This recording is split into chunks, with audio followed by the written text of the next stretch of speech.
तो अइयो महीना नहीं देबै रुपैया। एगो बात अहाँ कहू जे एतऽ सब हमरा मतलब तंग केने छै, जकर पैसा रखने छियै, अहाँ मतलब हर बेर किया एना कऽ रहल छियै। तो तहन अहाँ कहियो ने मालिक की कतौ चलि जेतै, मालिक कतौ चलि जेतै। 15 दिन से इएह बात कहि रहल छियै, मतलब अहाँके मालिक 15 दिन के लेल अहाँ सब छोड़ कऽ चलि गेलियै।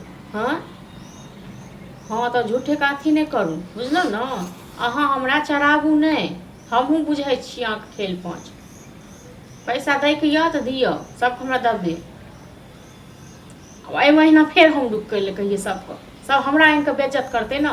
चलो ठीक छै, हमरा फोने नहीं करू, ठीक छै ना, फोने नहीं करू। दिमाग खराब भऽ गेलै घर में। मुझे दुकान पर क्या नहीं आबै छी? हाँ नहीं आबै छी वो आइयो पैसा लेल। हाँ सामान लेके जे गेली एलिए तब दोबारा एलिए, दोबारा मुंह देखावे ले नहीं एलिए। टाइम अहाँ के देने छलू ना। कते दिन होय अहाँ देखियो 2 महीना हो गेलै। हम बुझै छियै तऽ तैं दुआरे नहीं गेलहुँ। आब जहन पैसा अहाँके दऽ देब तखने ने जायब। एते दिन उधारी दिए तऽ देबै उधारी एखन बगैर पैसा के केना दे दो? एगो देबे नहीं केलिए, दूसरा अहाँ फेर मांगे ले। तैं दुआरे नहीं जाइ छी ना पैसा जे। हां त आइलू ह पैसा मांगला, पैसा दियो। अखन कतऽ से दऽ देब? हमरा अपना देखै छियै। हां त हमरो सामान लावे के है, सामान हमर घटल है।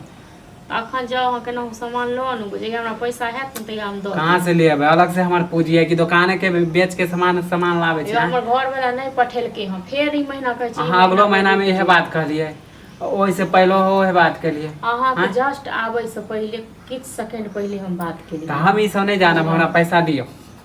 अखन हमरा कतौ बारिगो देत, हम पैसा नहीं दऽ पाएब, बुझलहुँ। अगर नहीं दै के रहे त एते उधारी किया लै छियै? हां वो दैयो बेर में हम अहाँ के मना कलू कि 5-5 हजार के नहीं देब, 2 हजार के लू।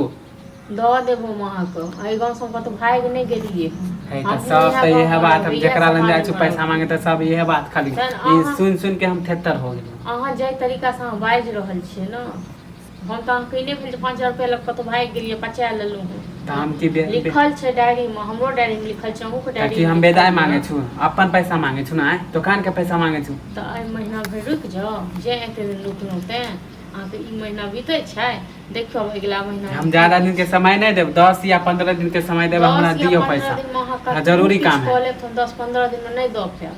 एना जे करबै त दोबारा सामान नहीं मिलत अहाँ के, पहले कह दे छी। खोलने छी अहूँ जे एना जे करबै ना त अहूँ के दुकान पर नहीं जात के नहीं एतै। हां त सामान रहते त 10 गो अहाँ कहते, ऐसा ही नहीं। आपको तखनी आबै छै जखन दुकानदार के स्वभाव अहाँ के ई है कि उधारी लगा के अथी कर दिया, दुकान खाली बैठे सब जते रुपैया ने पंच रखने छी तते अहाँ के मैं पूरा गांव पूरा टोल बेन पसारे छै जे हमर दुकान के उधारी खा के नहीं देलक हम पैसा। हां त रखर पचा लेलिए हम यो, रखर पचा के त चलि गेल। नहीं दे तब त बेजाय कोनो बोले है, बेजाय बोले है। त जेकरा सब सामान कहै छी हम सब सएह सब देत जाउ न, तन हमरा नहीं की करे लागे छी। हाँ तो पैसा लेन छे, हाँ तो मांगे नहीं आब। पैसा लेने हाँ कुछ नहीं जाने छे, हमरा देते हो जल्दी पैसा दियो। पैसा हम वहां पे लेने छे त हम ही न देब। हां आई टोला के गांव के लोग। हाँ तो पूछे त कह दे हमर मां की पूछे छे, मतलब सबको पता छे जे भाई फलना झा कनिया से त सामान इनके खेलकै ले छे। नहीं तो हमर मां यहां के शिकायत करे जाए पूरा दाम लेन छे 10 जगह से। आ बोले छे हां 10 जगह से नने छे। हां तो बहस करेला नहीं एलू हम। हमरा हाँ दुकान के पैसा दे दियो, हम कला बहुत समझा छी। बहस हमहू नहीं करे चाहे छी, बुझलो ना। जहिया पैसा है त सबसे पहले वहां के पास। हाँ तो हमर पैसा दे देब, हम जाय छु बकूती करेला नहीं। हाँ तो दे देबे, हां भगवान हम करे छिए, बुझलो ना। लक्ष्मी